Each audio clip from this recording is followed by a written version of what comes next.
Alors bonjour à tous, j'espère que vous allez bien. Aujourd'hui on se retrouve pour parler de Flutter sur macOS. Donc plus généralement Flutter sur tous les écosystèmes donc de bureau, Windows, PC, Linux et évidemment donc Mac pour notre cas aujourd'hui.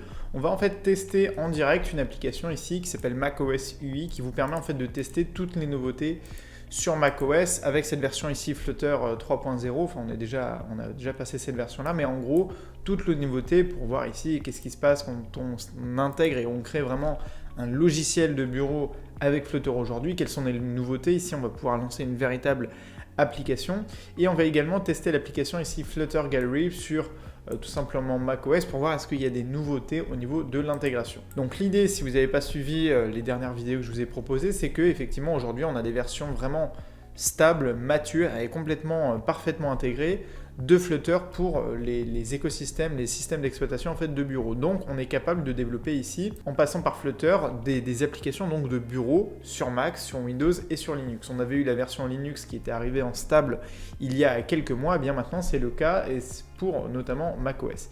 Ici donc quand je sélectionne en fait un émulateur, ou en tout cas une cible, une plateforme cible, j'ai évidemment les écosystèmes donc pour iOS, les simulateurs iOS, j'ai Android, je peux lancer un émulateur Android, et j'ai également maintenant les nouvelles versions, donc on a toujours la version web de Chrome qui est arrivée maintenant il y a plus d'un an, et on a donc macOS, donc en fonction de votre système d'exploitation, vous allez pouvoir retrouver votre ordinateur. Donc si vous êtes sur Windows, ça va être Windows, si vous êtes sur Linux, ça va être Linux, et moi comme je suis sur Mac, ça va être ici macOS. Et donc en sélectionnant ici macOS, je vais être capable en fait de lancer une application ici. Donc là c'est par exemple cette application, donc elle s'appelle Example, mais elle me permet vraiment de lancer comme si c'était un logiciel sur mon ordinateur. Et bien ici ça va être en fait un logiciel que je suis en train de développer donc pour par exemple macOS. Les vraies nouveautés donc de cette version et de cette intégration qu'on considère en fait comme étant stable, ça fait partie plus globalement de ce qui va toucher à l'interface utilisateur. C'est pour ça que là c'est un thème où en fait il n'y a pas vraiment de grandes fonctionnalités, c'est simplement vous montrer que au niveau par exemple des intégrations, on a les mêmes comportements si on peut dire que un logiciel en fait de bureau. Vous retrouvez par exemple ici là c'est les tests des alertes, mais voilà on retrouve ce qu'on connaît surtout sur macOS d'habitude, ici avec des toolbars qu'on peut retrouver par exemple dans le Finder, ici par exemple des petits widgets, on va pouvoir sélectionner une date, etc. Au niveau des boutons par exemple, où je vais pouvoir ouvrir ma toolbar, revenir en arrière, bouton ici secondaire. Donc c'est toutes ces intégrations-là, comme ici le changement du dark theme, donc là si je mets le thème du système et que je viens changer par exemple ici du thème sombre au thème clair et vice versa, ou le mettre en automatique, ça vient également changer en fait le thème ici de mon logiciel. Donc ça, cette gestion du thème là, on est sur une fonctionnalité qui est très basique, mais qui fait partie des intégrations qui probablement ont été améliorées et vraiment peaufinées pour obtenir aujourd'hui un langage et un SDK qui est vraiment capable de créer de bons logiciels et surtout des logiciels complets sur macOS. Donc ce qu'il faut retenir en fait au niveau de l'interface utilisateur, c'est que maintenant on est vraiment capable de créer en fait vraiment un logiciel comme on le fait traditionnellement avec, par exemple pour macOS en passant par Xcode, et bien là on va être capable de le faire en fait en passant par macOS. Donc probablement que je vous proposerai un jour ou l'autre un petit tuto pour vous montrer un peu toutes les intégrations qui sont vraiment spécifiques aux versions aujourd'hui de bureau, parce que et bien tout simplement ça va se développer dans le cadre du développement Flutter. Et je vous ai pris également ici l'application Flutter Gallery, parce qu'en fait c'est une application qui a été développée sous forme de démonstration il y a maintenant quelques années. Vous pouvez en fait ici l'installer, par exemple ici je vous la mets là, je vous mets quelques applications ici Flutter. Vous avez ici la Flutter Gallery, vous avez également l'application Flock Contact qu'on va voir juste après. Et donc la Flutter Gallery ici elle est installée sur mon ordinateur exactement comme un autre logiciel. Ce qui est bien aussi, c'est pour vous montrer que ça marche avec les deux ici applications, avec les deux logiciels je devrais dire du coup, c'est que moi j'ai une extension, un logiciel que je peux vous montrer ici qui s'appelle Magnet ici, qui me permet en fin de compte quand je prends un logiciel Mac ici de lui donner une taille prédéfinie. Donc ça c'est un peu comme ce qu'on retrouve sur Windows et c'est super pratique. Et donc ça me permet d'espacer un peu mes fenêtres. C'est pour vous montrer que ici mon ordinateur considère bien qu'on a affaire à un logiciel en fait Mac et non pas à une application comme sur iOS.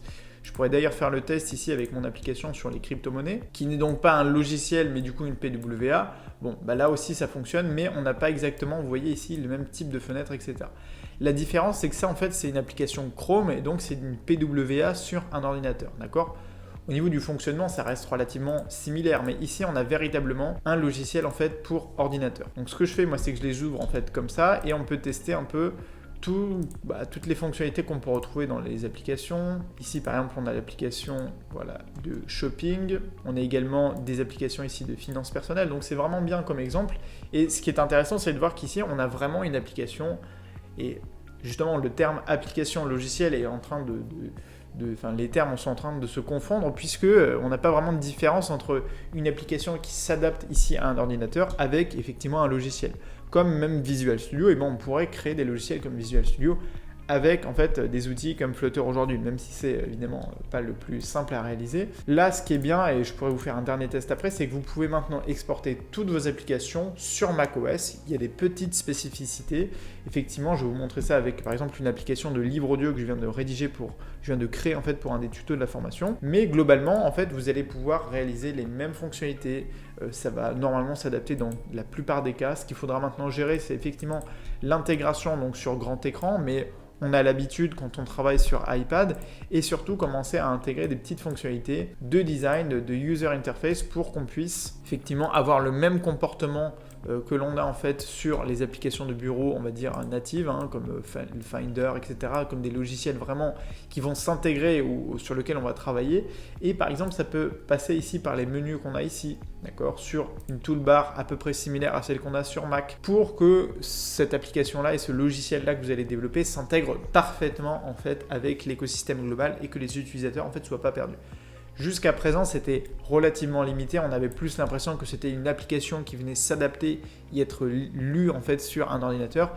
Maintenant, on va être capable de faire quelque chose d'un peu plus avancé avec de vraies intégrations un peu plus poussées avec votre ordinateur, et donc c'est valable également en fait pour PC et Linux. Voilà, et du coup, je vous fais une dernière petite démonstration avec là une application que je viens de réaliser pour la formation en fait Flutter Academy. C'est une application de lecture audio, mais qui est faite en fait avec l'architecture blog pour vous montrer en fait toujours de nouveaux exemples en fait tout simplement. Et du coup, ce que je voulais vous montrer, c'est qu'en fait on peut très facilement du coup maintenant exporter notre application pour version donc de bureau. Donc là j'ai choisi du coup la plateforme macOS, et que en fait ça fonctionne bien. Alors par exemple, il y a des petits détails à ajouter, mais c'est vraiment pas grand chose, c'est un peu comme les versions web.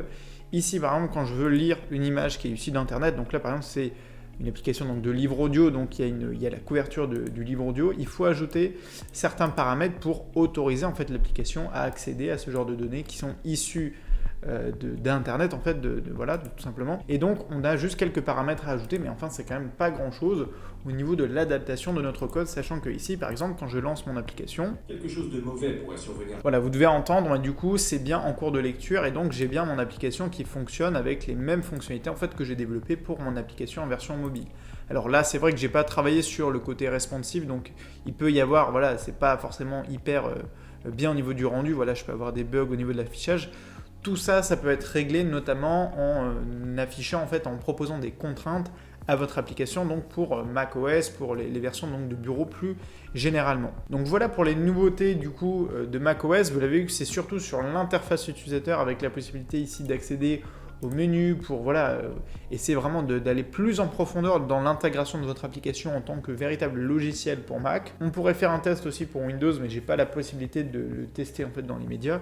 Et si ça devient vraiment important, bien je vous ferai un tuto dédié sur la création de véritables logiciels avec Flutter, avec pourquoi pas la mise en place en fait et la publication de cette application sur les stores donc de Windows, de macOS avec le Mac App Store, peut-être aussi de Linux, à voir comment ça se passe, mais déjà la création d'un logiciel complet avec l'édition ici des icônes, etc. Donc voilà pour cette vidéo, j'espère qu'elle vous a plu. N'hésitez pas du coup à vous abonner à la chaîne YouTube, à me mettre également en commentaire ce que vous avez pensé de la vidéo, et à commencer les cours gratuits donc de Flutter Evolution et de Flutter Academy pour commencer en fait dans le développement mobile avec la Flutter Revolution, et pour aller plus loin avec Flutter et Firebase dans la Flutter Academy. Moi je vous dis à très vite sur la chaîne YouTube et sur le blog, et surtout n'oubliez pas de rêver très grand. Allez, salut!